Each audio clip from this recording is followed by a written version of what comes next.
Bonjour et bienvenue, je suis Blaise Fiedler et je suis ravi de vous accueillir avec un splendide coucher de soleil sur le cap d'Antibes. Aujourd'hui, je vais vous parler de photographie de paysage avec des filtres qui permettent de donner un aspect plus créatif à vos photos. Laissez-moi commencer avec la photo témoin. C'est parti, je vais prendre cette tour génoise qui est juste derrière moi. Donc, je vous explique un petit peu, je me mets ici en priorité à l'ouverture, F10. Pour faire ma mise au point, ce que j'aime bien faire, là je vais viser la tour génoise, je me mets en mode manuel focus, MF. J'agrandis ma photo de 10 fois avec le viseur à l'arrière jusqu'à ce que ma mise au point soit absolument parfaite. Comme je suis après sur focus manuel, je sais que je ne vais pas bouger la mise au point à partir de là. Donc ça c'est ma photo témoin, ISO 100 évidemment, c'est ISO où il y a le moins de grains possible. Je mets mon appareil sur un déclenchement, un retardateur de 2 secondes et c'est parti. Ce qui est particulièrement intéressant, ce sont les filtres gris neutre. Vous voyez, c'est ces filtres-là qui sont sombres en haut et puis transparents en bas. Voilà. Donc, c'est les filtres gris neutre. Le premier vient de tomber à la mer. Voilà mon premier filtre gris neutre. Et tant pis, hein, c'est les aléas du direct.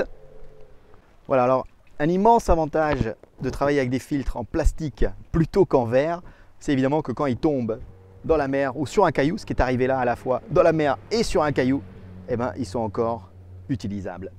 Bon, ces filtres gris neutres, ils sont en plusieurs puissances. ND2, que je viens de laisser tomber par terre, ND4, ND8. Donc ND8, c'est 3 diaphragmes et c'est celui-là que je vais utiliser en premier. Donc je vous explique un peu ce que j'essaye de faire. Vous voyez qu'ici au premier plan, on a une eau qui est très transparente. On a cette tour génoise et puis un beau ciel qui est en train de se saturer avec le coucher de soleil qui est juste là. Donc ce que j'ai installé, c'est le porte-filtre sur mon objectif. Et ensuite, je vais glisser dans ce porte-filtre tout simplement mon filtre gris neutre que je vais ensuite aligner pour décider où je vais sous-exposer ou surexposer la photo. Là, je me suis remis à ISO 100, 1/25 de seconde, F10. Mon porte-filtre est installé et le filtre gris neutre est tout en haut. Regardez, je vais vous montrer un petit peu l'effet. Je vais enregistrer en réalité ça en vidéo. Regardez, maintenant ce que je vais faire, je vais baisser le filtre. Et là, ce dont on s'aperçoit, c'est que le ciel devient bien plus sombre. Regardez comment je vais positionner mon porte-filtre afin de retrouver ce ciel plus saturé. Donc, si maintenant, je vais arrêter la vidéo, je remets en AV, voyons voir. Elle me propose une exposition d'une demi-seconde. C'est parti.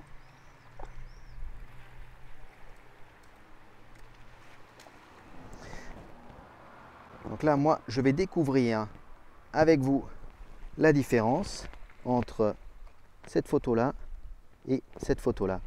Regardez un peu, c'est assez impressionnant. Surtout au niveau du fond marin. Je vais juste tourner ma caméra ici à droite et vous allez voir qu'on a un autre point de vue. Le soleil vient de se mettre derrière un nuage. On va voir l'effet du filtre gris neutre positionné droit vers le soleil. A tout de suite. Première photo, ma photo témoin. Très facile, ISO 100, F10, 2 secondes de retardateur. C'est parti.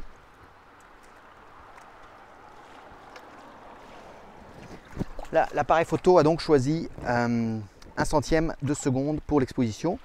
Et là, on voit très bien que tous ces cailloux ici à droite sont complètement noirs. Rentre maintenant la magie du filtre N D à densité variable. je viens d'écraser un moucheron sur mon filtre gris neutre. Je pense que c'est à peu près propre. Allons-y.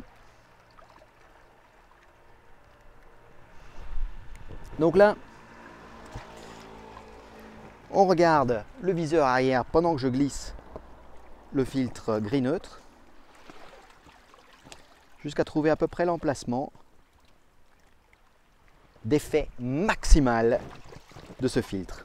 Je vais essayer comme ça.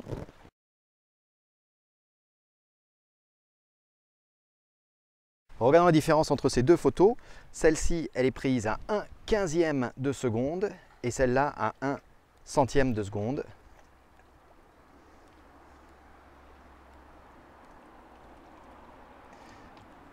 Donc on voit une énorme différence de saturation dans le ciel due à ce filtre. Laissez-moi vous présenter un peu ce porte-filtre.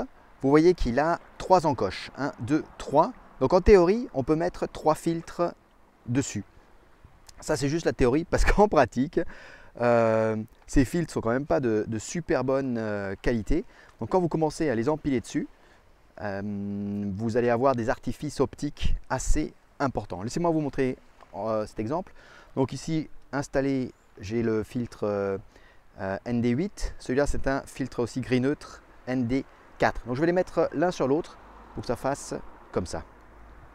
Voilà, donc là vous voyez j'ai mis les deux filtres l'un sur l'autre. Vous pouvez les baisser, d'ailleurs vous pouvez les baisser indépendamment l'un de l'autre par exemple. On va les mettre assez bas et je vais vous montrer un peu l'effet que ça va donner. Alors là, on le voit déjà rien qu'à cette photo-là. Vous voyez comme le ciel est devenu tout rouge. Regardez, quand je monte les filtres ND, là, vous voyez ma main là, en train de montrer les filtres ND, et hop, comme il devient rouge, c'est absolument pas naturel ce rouge-là. Mais on y va, on va prendre quand même la photo pour le plaisir. Ici, je vais me mettre, allez, on va exagérer l'effet. Ici, je vais mettre 1/6e de seconde. Ce qui est assez amusant, c'est que ici, je peux par exemple aussi bouger, vous voyez, les filtres gris neutres au cas où.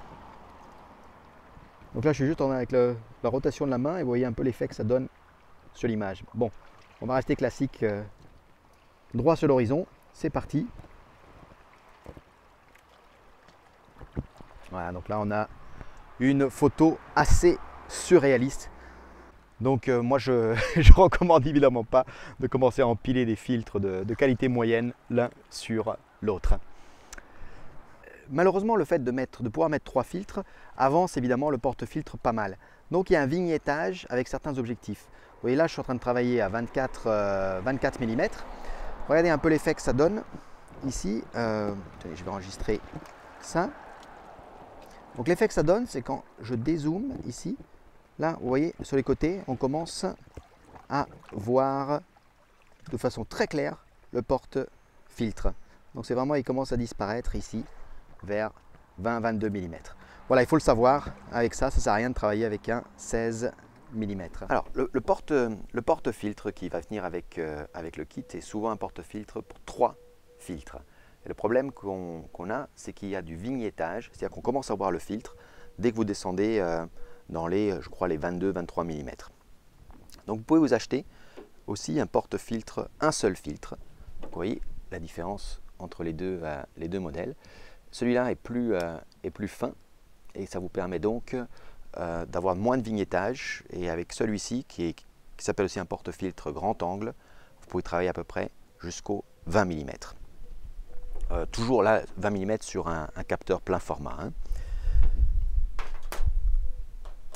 Donc 20 mm, ce n'est pas vraiment encore du très grand angle. Donc je vais vous apprendre une astuce, une vraie astuce de pro, sur comment utiliser un filtre gris neutre gradué, même si vous travaillez au 16 mm.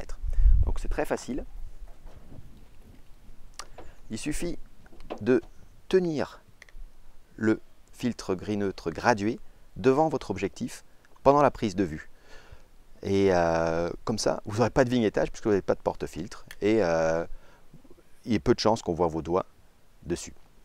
Enfin, faites quand même attention à vos doigts. Une bonne astuce, si vous êtes sur des très longues expositions, par exemple 4 secondes, il peut être intéressant d'essayer d'éliminer au maximum cette zone de transition entre le sombre et le clair. Donc pour ce faire, pendant la prise de vue, vous pouvez bouger un petit peu le filtre comme ça. Hein, et pas énormément, hein, mais juste un petit peu. Et ça va créer une zone de transition encore plus subtile entre le sombre et le clair. Je vais aussi vous présenter comment ça s'installe. Vous allez voir, c'est super facile. Ça se compose en 3 parties. Le filtre lui-même que vous m'avez vu glisser sur le porte-filtre. Le porte-filtre qui peut se tourner dans tous les sens. Et pour l'enlever,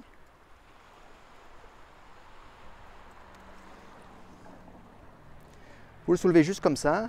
Et il y a maintenant une bague d'adaptation de ce filtre. Donc le kit vient avec des bagues d'adaptation pour absolument tous les diamètres de filtre. Là c'est un 77 mm